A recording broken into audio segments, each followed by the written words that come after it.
So now let's create the series of automations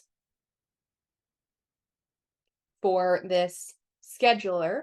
So what needs to happen is first the work order comes in, and this is how you can think about automation. So this is going to be work order scheduling.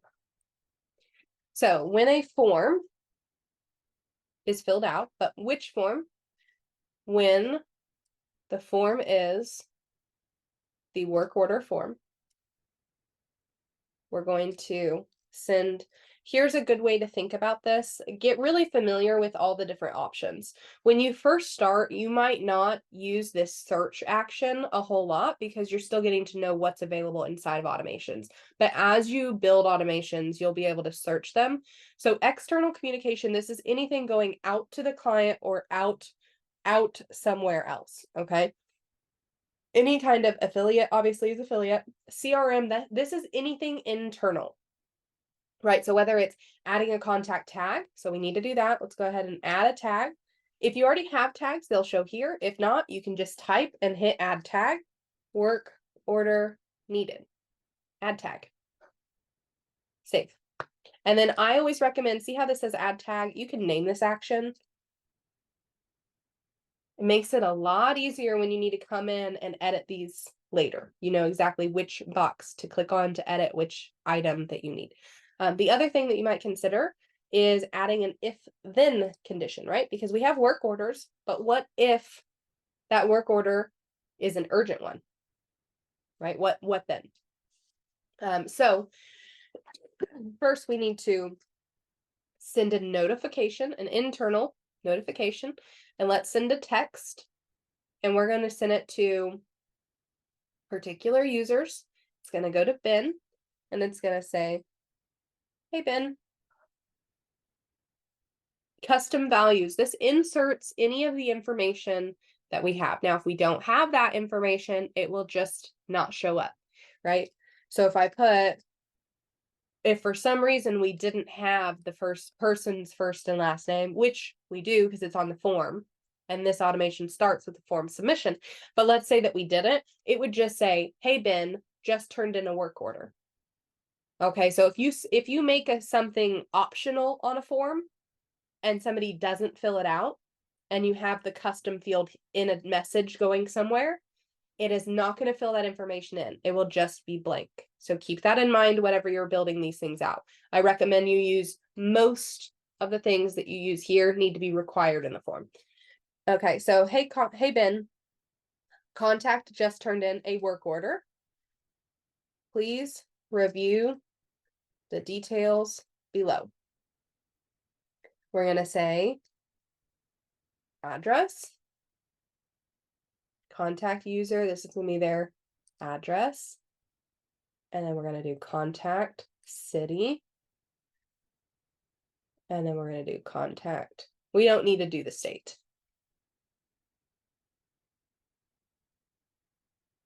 And I might actually just put these in parentheses because it'll be easier to read in the text. Address, work needed, contact, anything that we add on to this contact. So here's all the stuff that comes with your CRM. If it's added to it, this is going to be work order ticket. So anything that they typed into that section of the form, it will come here. So we're going to save this for now. I'm going to do an if then. So if else, client added photos, contact details. We're going to look for the custom field, right? So here's our work order ticket, work order client photos. We're going to say if this is not empty. Okay, so the client did add photos or did not add photos. I'm going to copy this message here. Now, this is if they did have photos, right? Because this is the track that we're on. So we're going to say this client added photos with their work order submission. Please review the CRM for that additional information. And we're going to save that message. This is with pics, no pics. please let our schedulers know the priority by clicking the correct link below. And then we're going to do urgent, not urgent. And I'm going to show you why in just a second. We're going to copy this. We're going to wait 30 minutes. And actually, we need to do this ahead of time too. And here's why, because what happens if somebody turns in a message at 1 a.m., right? We're not going to be able to get to it right then. So what we need to do is we need to wait Monday, Tuesday, Wednesday, Thursday, Friday. We'll take calls on Saturday and Sunday, but it needs to be just or not Sunday, Monday through Saturday, 9 a.m. to 5. Okay, so what happens is the work order is turned in, it's going to tag, and then it's going to wait until working hours. Then it's going to look and say, did they add photos or not? And then it's going to text. That way you don't get a text at 3 a.m. or any time like that. So we're going to wait here 30 minutes. And then we're going to send another text to Ben.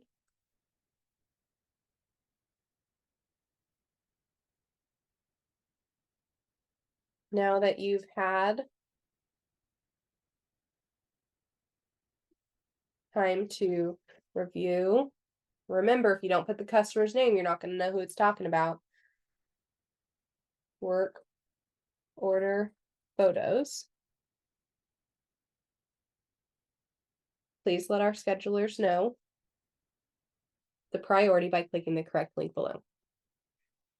And we're not going to publish this yet because we're still building it out, but I'm going to hit save. Now, you might be saying, well, where's this going to go? Or where's that going to go? We're going to build trigger links. Okay, so we've already done one. We're going to do it again. So the way that we need to do this is we need to create forms. So we're going to go to sites, go to forms, and then builder. We're going to add a form, start from scratch.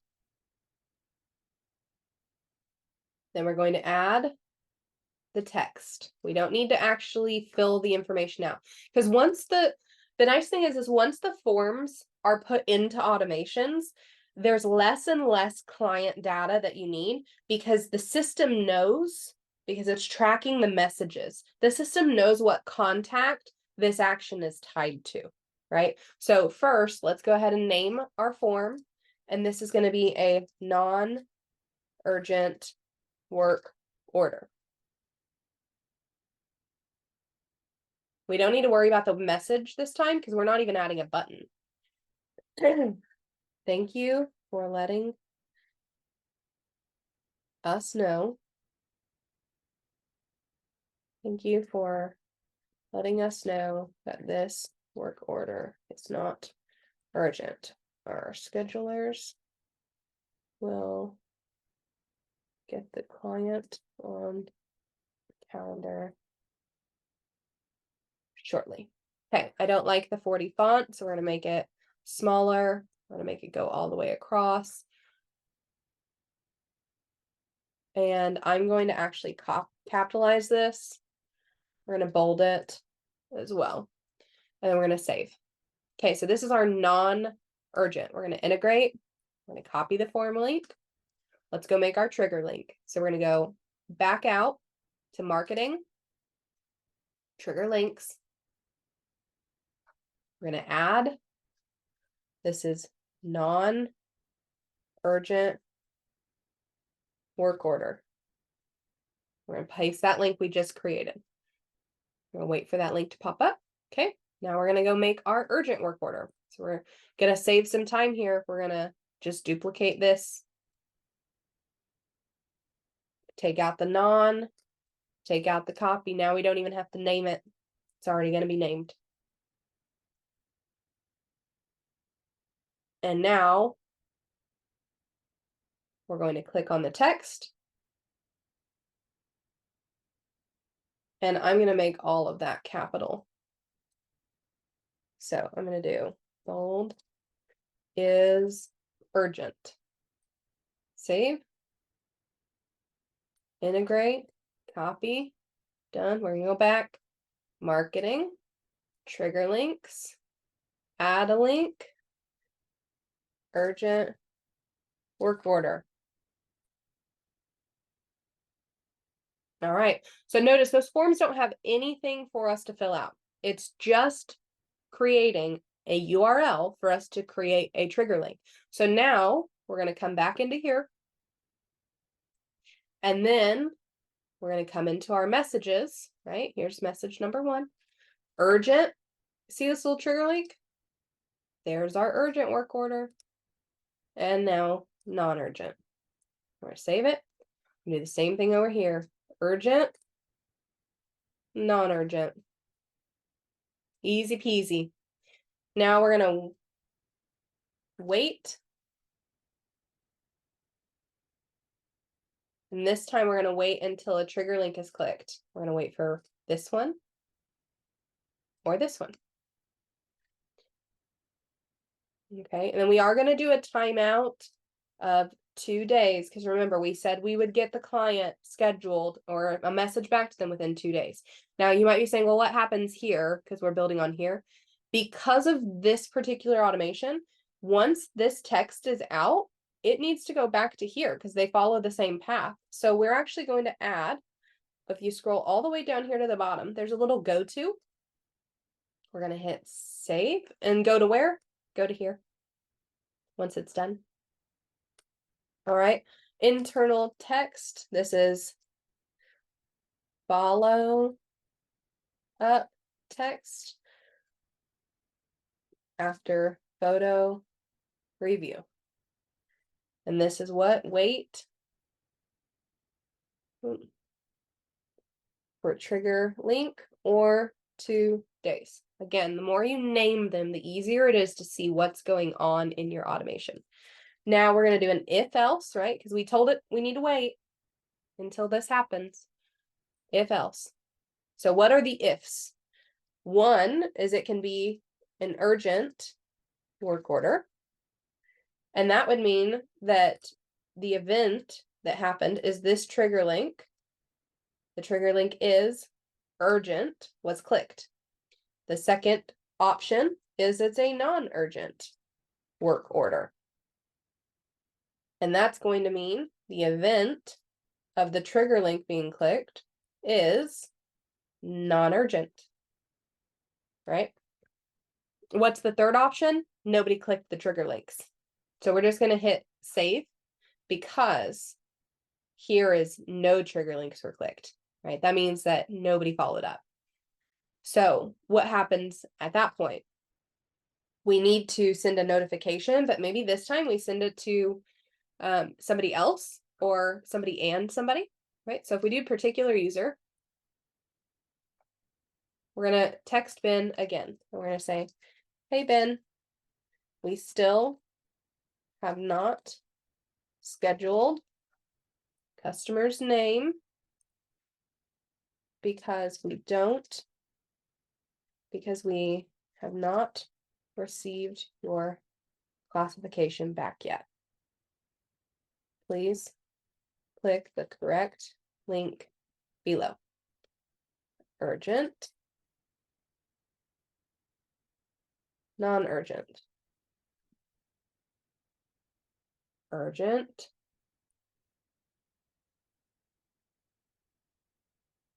non-urgent. Save. All right, now we need it to look, once this happens, internal notification, this is going to be the final text to Ben. Is basically what we need to say. If we do not hear back in the next day, we will go ahead and schedule the client on a non-urgent calendar.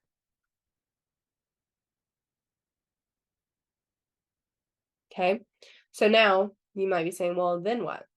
Well, then we're going to wait. So instead of rebuilding all this, why don't we just copy all actions from here. We're going to paste it here. And then we're just going to edit what we need to. So we're still going to wait for the trigger links. This time we're just going to wait 1 day. And then we still need it to look for all this stuff. We just don't need it to text him after. And then let's just change this to 1 day here. So it reflects the actual timeout. Timeout just means if this action isn't taken by this time, go ahead and move on. That's all a timeout means.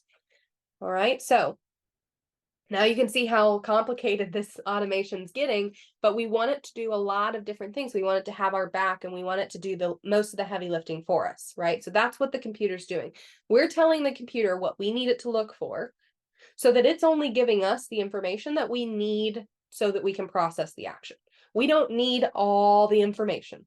We don't need to be the most important person. We need the systems and the processes to be the most important feature of our business, not us. So that's what automation does.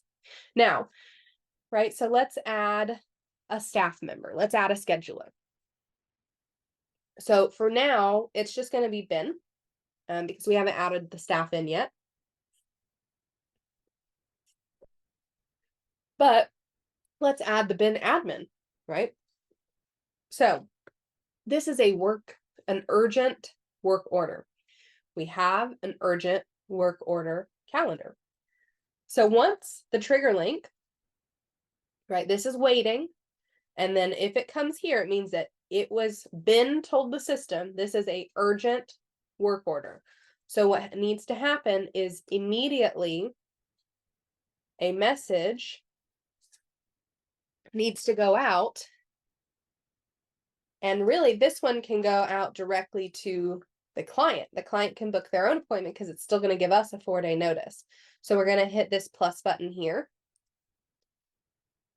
And before we send an email, I always recommend that you utilize email templates.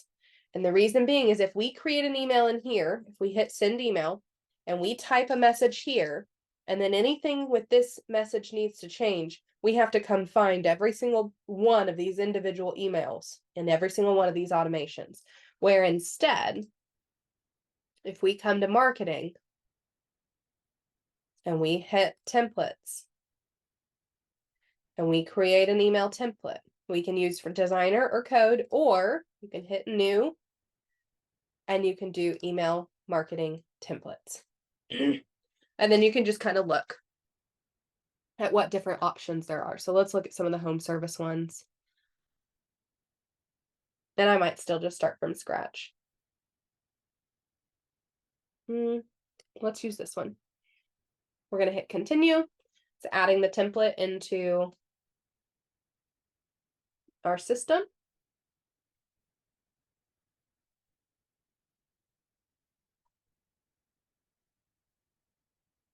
All right. So first thing I'm going to do is I'm going to change the colors. So if I click, see that's a background color. So if I click on that element, I can update the color here. 1F385D. I'm going to update this logo by clicking on it, hitting this little pencil. I'm going to upload from media library. You see there's nothing in here. All I have to do is hit upload file, select the file that I want, double click it, and then if I double click it again, it will add that file in. Now that file doesn't have a background, so maybe instead I need to do our white. Now you can see it, right? I'm going to do the same white on the background here, F8, F9, F8. I'm going to leave this one a blue, but I'm going to make it Benson's blue, 1F385D. And I like to start with that and making sure the color scheme is proper.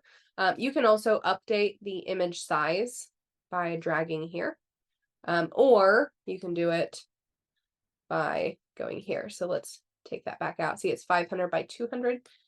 If I do 300 by 100, I like the look of that. So you can kind of play with it several different ways. I recommend that you do link anytime your logo is in something, link your website as well. So if you have your website attached onto your profile, it will automatically add it here.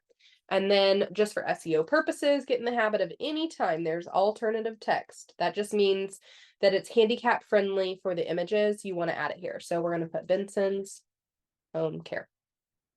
Now you don't have to do most of that, but best practices. So I would recommend it. Next, I like to focus down here on the first email because since I like this, once I template it, I'm just going to duplicate this for a lot of other emails so I don't have to do as much work. So remember, we have an unsubscribe email link that we made earlier. We're going to highlight this and we're going to hit this little link text and we're going to hit the link list and we're going to make it the unsubscribe. It's going to automatically update this trigger link for you. And then we're going to hit save. Now it's going to actually complete that automation that we built at the very beginning of setting up your account. Okay. Next, I do not like this blue. This is not our brand color. So let's change it. 38744B. I like the buttons to be full width.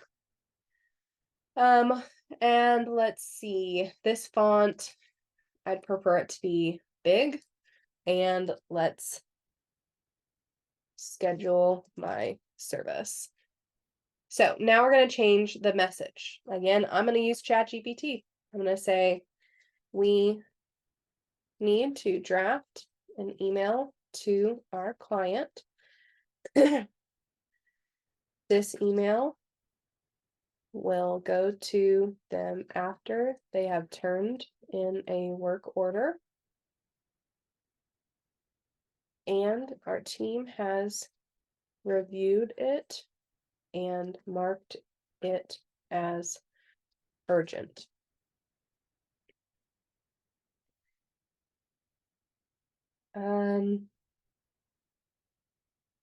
We want to encourage them to book their own appointment, but let them know that if an appointment is not booked in 2 days, that we will select the next available time.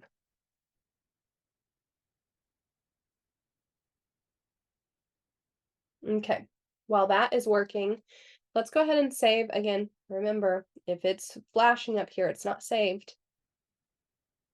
Let's go change, because now that I'm thinking about it, our calendar for our urgent, we don't need 30 days out. That is way too far in the future if the matter is urgent. So let's go back to our availability. See this 30-day range? We really need it to be 7. And a minimum scheduling notice probably just needs to be 2. And let's go ahead and save that.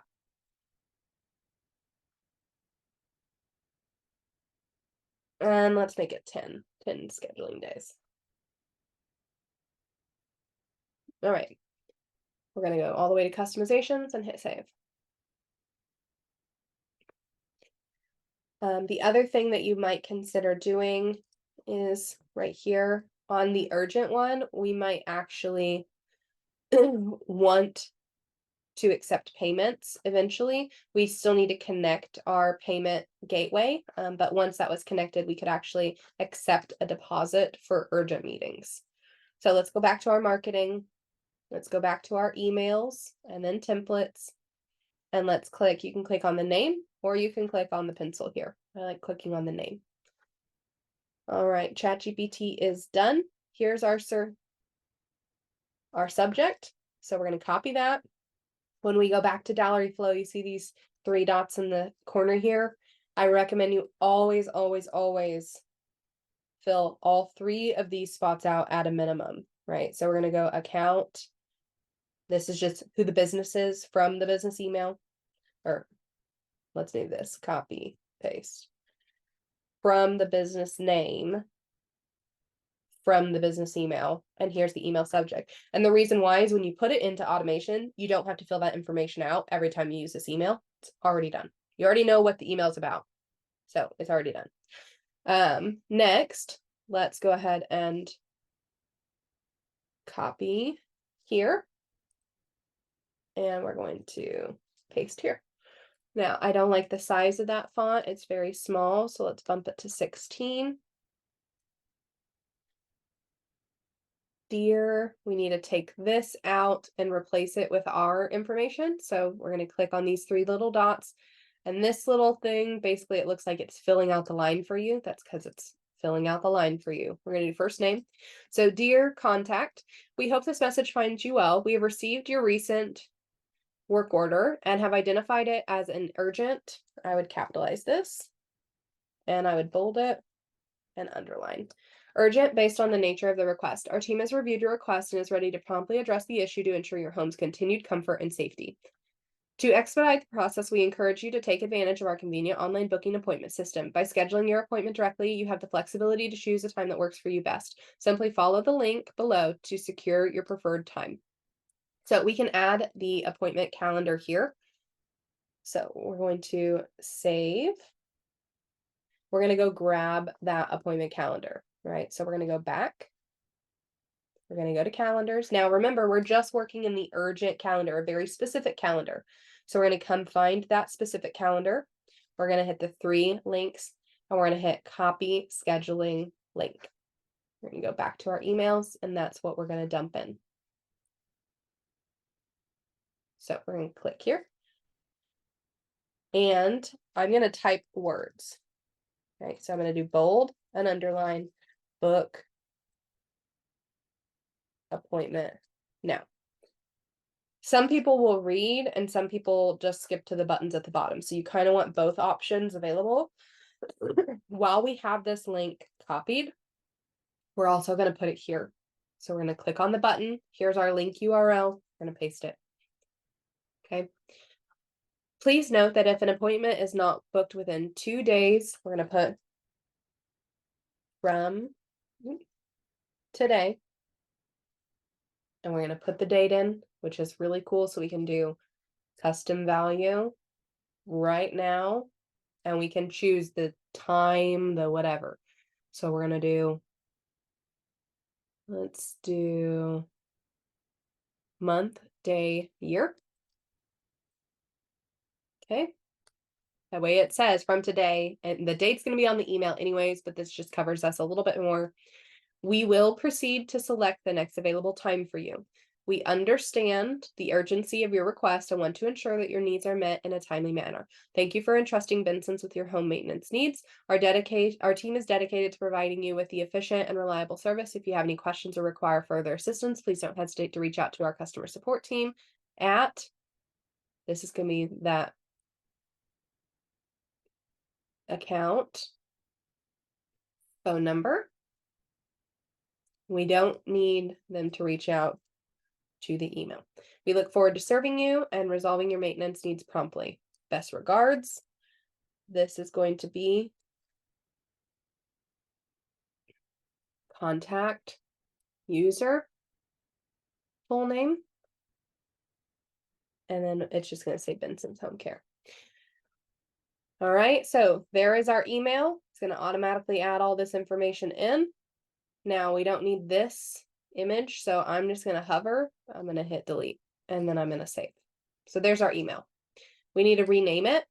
This is going to be urgent work order email. And I'm going to just save one last time just to make sure. We're going to go back. Let's go to our automation, right? So 1, we want the urgent request being scheduled to a scheduler, right? So for now, this is going to be, we're going to assign a user, and that user is going to be the admin of this. Okay, we're going to save. That way, when that email sends, it says assigned user, username, it's going to insert whoever you put here. Okay, so on urgent work orders, we want it to assign a person first, and then we're going to send the client an email. And this email, we don't have to worry about any of this because we already did that in our template. And look how beautiful that is. It just fills it right out for us. Now, what's the caveat? We told them we were going to wait. And what are we waiting for? We're waiting for an appointment. So we can go contact details. And actually what I like to do with an appointment lookup is create an automation for it, right? So now we have a new automation to track. So when we're back here in the work order scheduling, right? We've sent them an email that says we're going to book you in 2 days. So we're going to wait until a condition is met, and that contact, it's actually going to be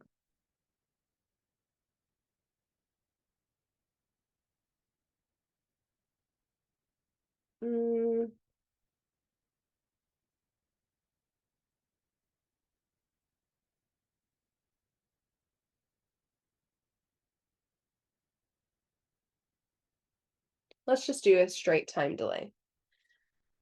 2 days. If else. Urgent work order booked. So if the workflow contact is active in the urgent appointment reminders, then they have booked their appointment. If not, then we need to book their appointment for them. So that's the end goal, right? That they did that action. So we are on that track. So now you have a better idea of how automations work, how unique you can make every single one of these automations, how to optimize them to be able to look at them overview